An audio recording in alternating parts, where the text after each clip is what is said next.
Hey guys, welcome to this very special episode of Travelogue. I'm Tianran, but there's someone else here too. G'day guys, I'm Shui, and guess what? Where we are right now has apparently the best feng shui in the entire world. And it's over 2,300 years old, but it's still laid out in pretty much the same way. It's definitely stood the test of time, That's eh? right, but where are we? This is Langzhong!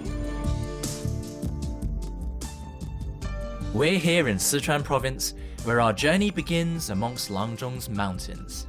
Appropriately, since mountains, along with water, are the most important geographical features in Feng Shui. The ancient Chinese likened mountains to dragons, and if you happen to live by the right kind of mountains, you had a good chance of soaring, just like a dragon, to greatness.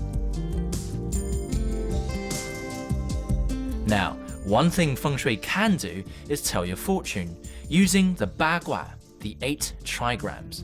Interpreted properly, these lines become the building blocks of your fate.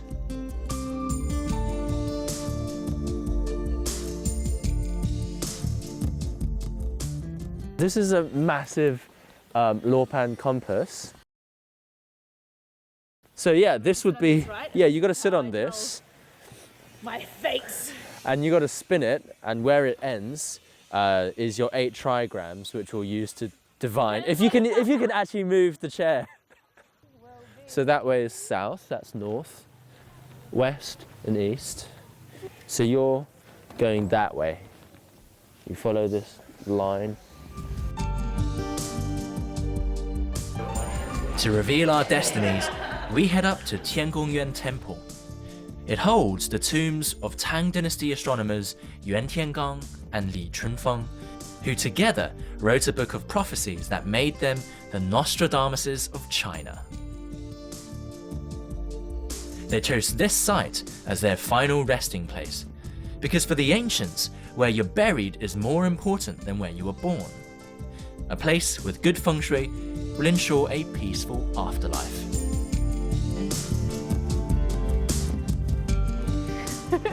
Today's destiny. Today's destiny. 你好，老师可以帮我叫什么？解卦。解卦。他跟我们刚才在下边转了出这个。 Whatever this gentleman tells me, it's only my fate for today, so it can't be too worrying, right? So I need to rest more? Is that the general gist of it? If you meet an obstacle, you should stop. Well, I was hoping for $1 million, but I suppose it could be worse. But then again, could be better. Yeah, I'm guessing Zuri probably wants a second opinion. Luckily for her, one of the astronomers buried here, Yuan Tiangang, invented an alternative method of fortune telling called Chenggu Shu. This calculates your fortune based on your birthday and the weight of and how much your bones weigh, which is a bit creepy if you think about it. So how do they calculate the weight of my bones? So first, we got to go This there. method calculates your fortune based on the weight of your bones when you were born, which is why you'll need your birth date and time according to the Chinese lunar-solar calendar. 是哪个年份呢？1989年。就是上面这个己巳，己巳，然后大概是几点钟出生的？早上4点多吧。哦，那就是寅时，就是这个，因为它3到5点，2个小时就为一个时辰，就是1两4，对吧？5减1的9，1两4，1两4的初2，我们再看一下前方。 If density means destiny, this isn't looking good, is it? My bones seem to be a little light. I wonder if the fact that I've drunk milk practically every day since I was born has improved my fate. Anyway, with these numbers in mind, we go to another table, which is supposed to tell me what I can or can't look forward to for the rest of my life. Had a lot of calcium. 择日云开见日头，难得祖籍家可立，中年伊时见无忧。它也是要到了中晚年的时候才会越来越好的一个意思。Shame. That's all right. I've got to wait. Be patient and wait. Coming up next, I explore the streets of Langzhong. And I do the residences to try and figure out what makes the feng shui in this town so good.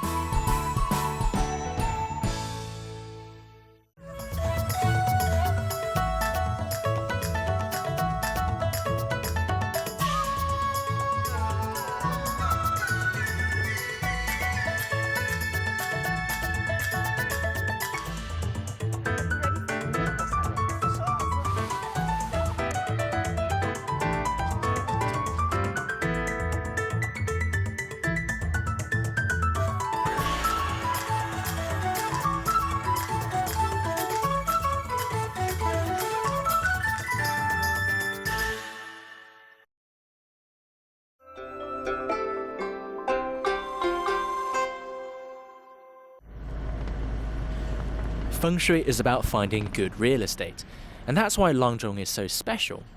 And since two heads are better than one, Zhui and I are splitting up to explore different areas. The town's old quarter is laid out according to the principles of Feng Shui. Each district is assigned a role depending on its location and its element.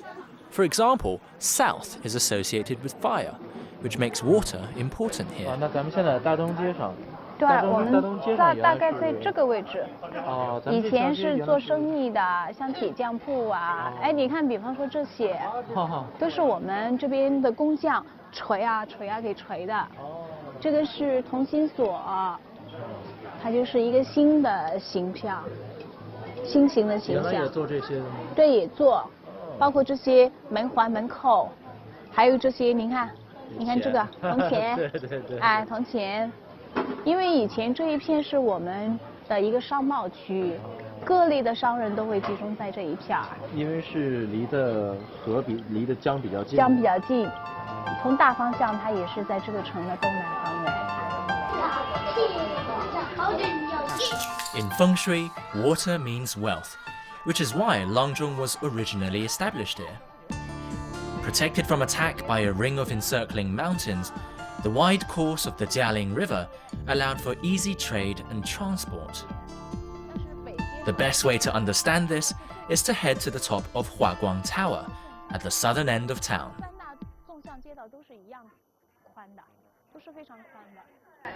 因为华光楼它处的地理位置非常特殊，它刚好是正对着那个北方盘龙山，靠南边的话有一个就对面南京关那个垭口。 它这个位置非常特殊。那它跟这个高度有什么关系？景色还是挺漂亮的。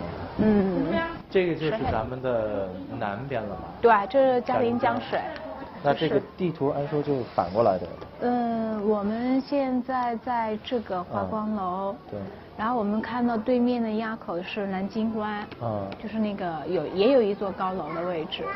对，那是以前当中进入城区的话，都是走那个垭口，然后走浮桥，这样子再进城的。做生意的商人都是这么来的。华光楼的话呢，从这个风水的层面来讲，它分为两大板块，一个就是正对着南面的这个南京关关口，所以呢，它是遮挡这个垭口的气流，直冲城市。 从这个性质上来讲的话呢，就是古代就形成了以华光楼为中心的一个商贸区，再加上出去就是江边码头，所以说它在这个地方的地位是很高的，也是我们目前古城当中唯一的一座，从清朝一直保存到现在的，是最高的一座楼。 So, according to Feng Shui, they had to build this really tall tower here to try and prevent all of the wealth from seeping out. But I think from a more modern approach, it makes sense because back then, this was the commercial district. I mean, every single merchant coming in and out of the town would have to congregate here. So there would be a lot of people, you know, a lot of chaos as well. So they would have to have a high tower with a good view to try and keep peace, essentially. And plus, you know, you really do have a pretty good view up here. While Tianran grapples with the town's general layout, I'm hunting for specifics. I promise I'm not just being distracted by street performers. I'm searching for signs of feng shui on a smaller scale. What's happening next to me is a mock wedding procession, And you guessed it, Feng Shui has things to say about romance, too.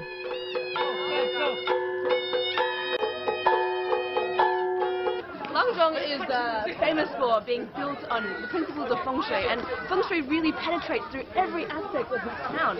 And, you know, it's still an important part of life today, but even in aspects of, you know, marriage, for example, they have to find out the auspicious day of getting married. So maybe I should do the same one day.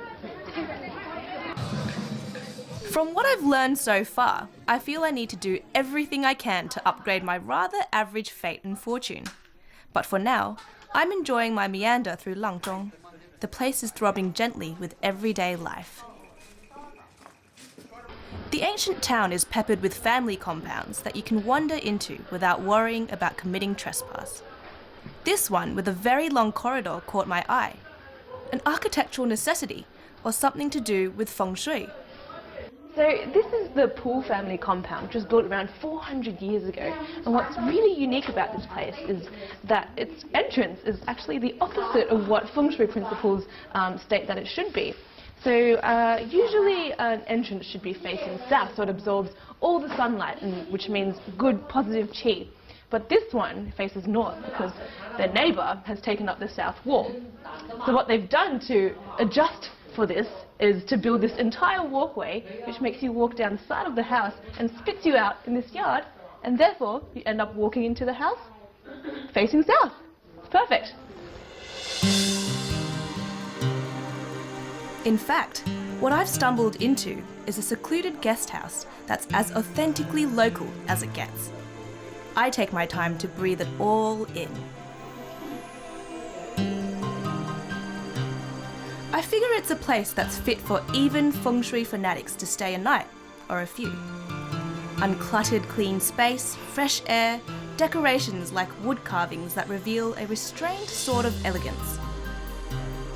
When it comes to basic Feng Shui for the home, it's all about attracting positive qi, or energy, nourishing it and channeling it freely through the entire house. This is often done by maximizing the natural light and nurturing natural greenery. I continue with my roaming around unaccompanied, finding myself peeping into the little shops that line Langzhong's languid lanes. Many of them are strewn with what to me looks like a hoarder's haphazard collection of gaudy knickknacks.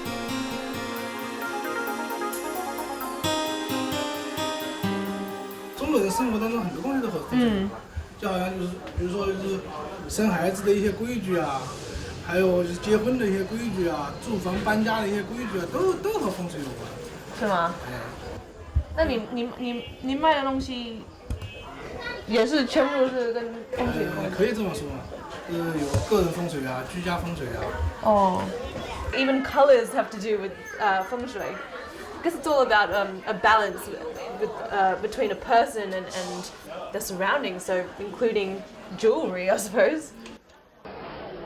Of course, it's not as straightforward as that, though. To truly understand Feng Shui, it can take a lifetime of study. And that's why people don't just visit shops for Feng Shui paraphernalia.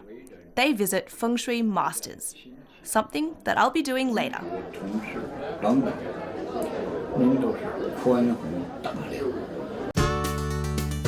Meantime, my guide is keeping me from getting lost in Langzhong's maze of alleys. So, after finding my way to Zhongtian Tower at the crossroads of Langzhong's two main thoroughfares, I'm heading out again. 那么我们现在这个南门就在中天楼的东南角，就是为什么我们古人修建城池的时候，当时要把这个地方作为南门，它是有说法的。因为是其实错开了。为什么？这个首先就是说，东南呢，因为它是一个财位，在中国文化当中，就觉得就是说门朝东南开的话呢，它可以财源广进。主要就是讲钱财财帛进的比较多，比较快。其实这个城墙应该是一直围绕着阆中。对。可是之后那些就是原来那些城墙还没有挖出来的吧？没有，就是有一部分呢，它是隐居在那个民居里头。但是就是说，从以前古代的那个老的地图上看呢，我们这个城墙有意思，就是它的框边是直线条，但是在转角的地方呢，它就给圆了，就是有一个比较非常美的一个圆弧。就是古代Looking at it from a cynical point of view, maybe the south gate was placed here so it wouldn't have the mountain on the south bank looming over it.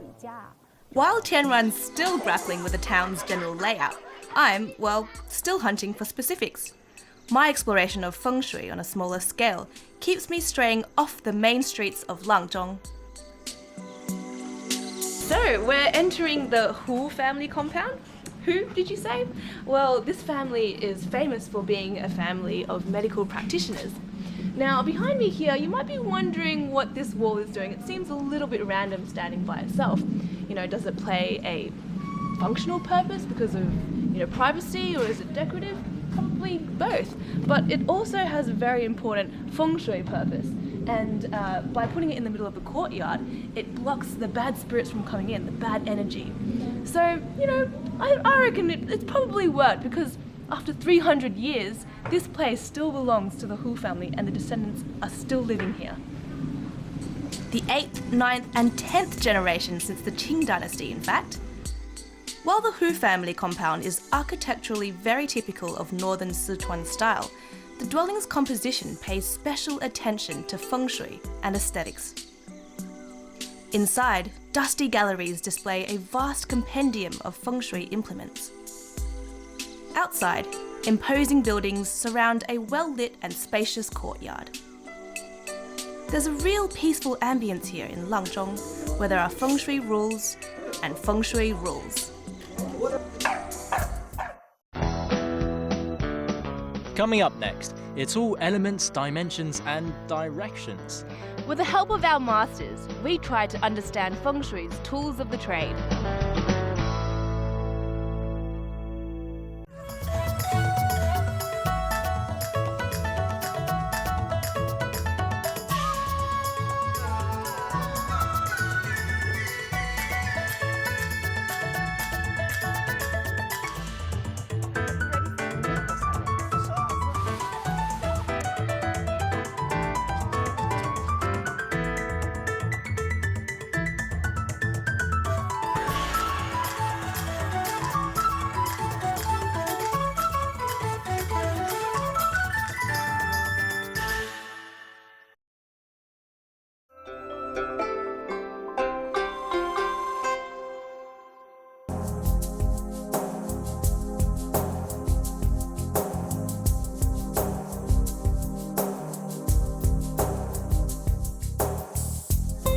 Walking through the streets of Langzhong, you realise that this ancient town is still alive.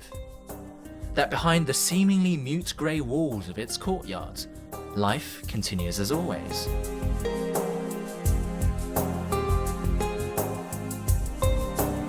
And the more you explore each nook and cranny, the more you uncover the history of Langzhong.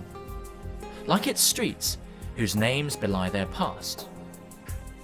Storing Vinegar Street, Rice Product Street, and even Steamed Buns Street. Each intricately woven into the feng shui of Langzhong's landscape.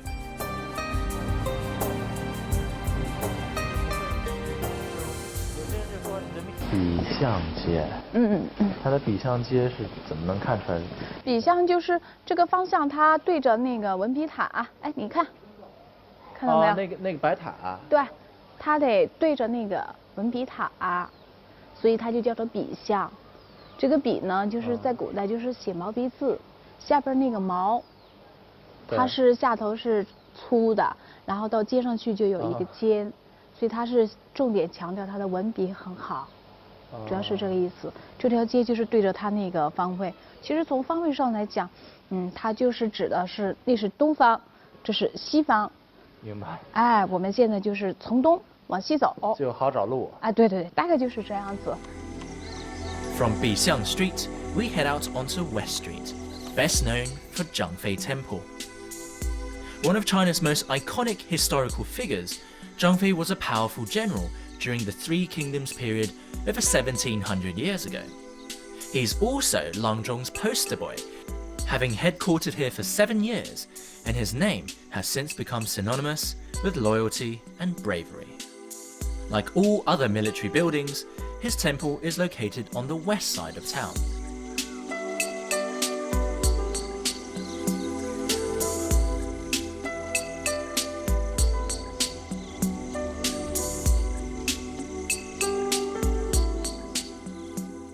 西街它是在中国这个五行文化当中啊，它是主金的。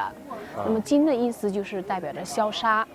那像我们那个张飞张三爷，他在以前他是一个将军，他是带兵打仗的，所以说呢，他是主武力这一块。那几千年以来，他一直都葬在这个城市的西边。就是因为金是，比如像铁这类的武器都是这样。对，金属之类的。Meanwhile, Zhui's also getting a primer from a local Feng Shui master. 那风水你觉得不是一个迷信吗？风水第一不是迷信，风水绝对不是迷信，而且呢，它不是科学，它也不是哲学。风水是什么呢？风水是什么呢？风水是咱中华民族传统居住文化学。别说咱人的一个居住，举例说，一个鸟搭巢，它还要找一个避风向阳的地方。那你何况咱人的居住呢？你如果居住的环境好，心情舒畅，对待身体是不是有益于健康啊？你看它这个门前，它为什么要有绿色？它代表它有生命力，代表它有生命力。而且呢，你看它这个古老的建筑，它这个门槛它都有固定的尺寸。这个应该是8寸。这个门的宽度，按现在的米尺来讲，应该是1.5米到1.58米。这是它的宽度。它里边这个不叫影壁，它这个叫造壁。为什么叫造壁呢？因为它是透空的。所以呢叫造壁。进入吧台的门，它为什么设在南方？南方丙丁之火，木在东方，木能生火，火能生土，土能生金，金能化水，水为财啊！哇！所以呢，它这儿既有后门，前面还有前门。在这个位置，这个呢，这也是要把。对，它这地方也是个天井。这个天井呢 I'm in Langzhong's famous Qing Dynasty Shui Inn, boasting 2,800 square meters of well-applied laws of Feng Shui. It once belonged to the leader of a notorious underworld gang. And everything, as this Tao Shifu is pointing out, everything in here is planned and has a purpose. 它的尺寸应该多高？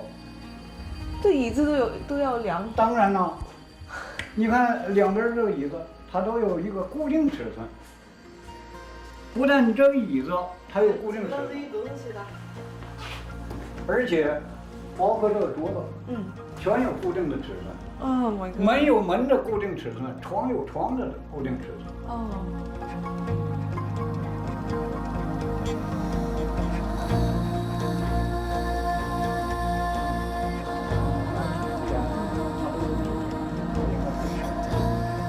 尤其是这个方位，说你是个老总，你的办公桌应该面朝哪个方向？说是他是个经商者，他找店铺，这个店铺他应该开向哪方？他适合经营哪些，不适合经营哪些？客厅的布局，一进门不能有照片。在客厅不能有照片，尤其是对门，当门这位置不能有照片。卧室不能有镜子，是吗？绝对不能有镜子。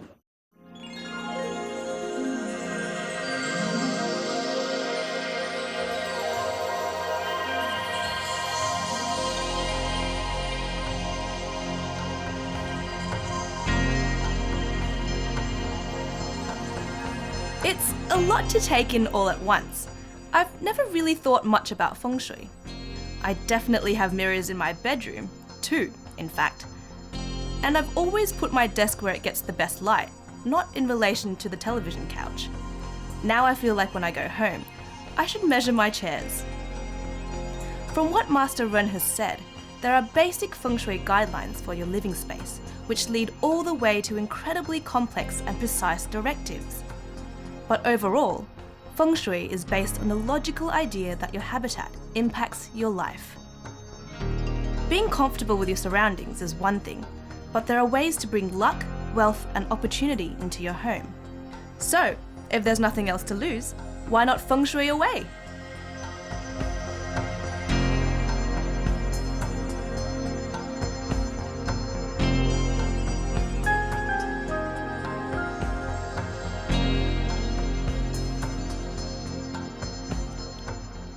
When night falls, we find ourselves back together again at the heart of Langzhong's nightlife district.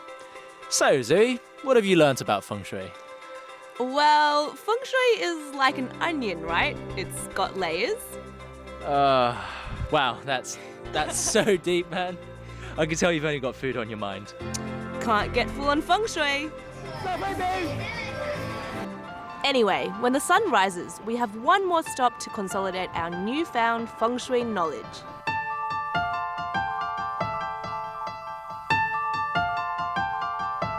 Far from simple geomancy or fortune telling, Feng Shui is a rule book for life. Think of it as a manual for living well, helping you to focus on your strengths and offset your weaknesses. Of course, there will always be naysayers. I myself take Feng Shui with a healthy pinch of salt. But something has undoubtedly gone right in Langzhou.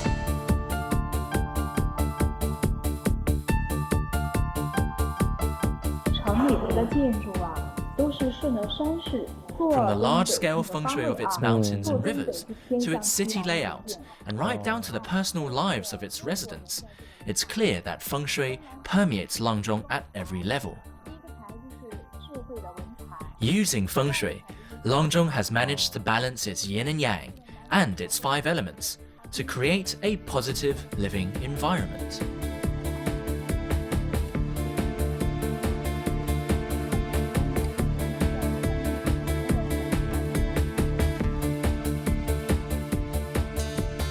Perhaps that's the secret to why this ancient settlement in northeastern Sichuan is still thriving today, looking very much the same as it did 2,300 years ago.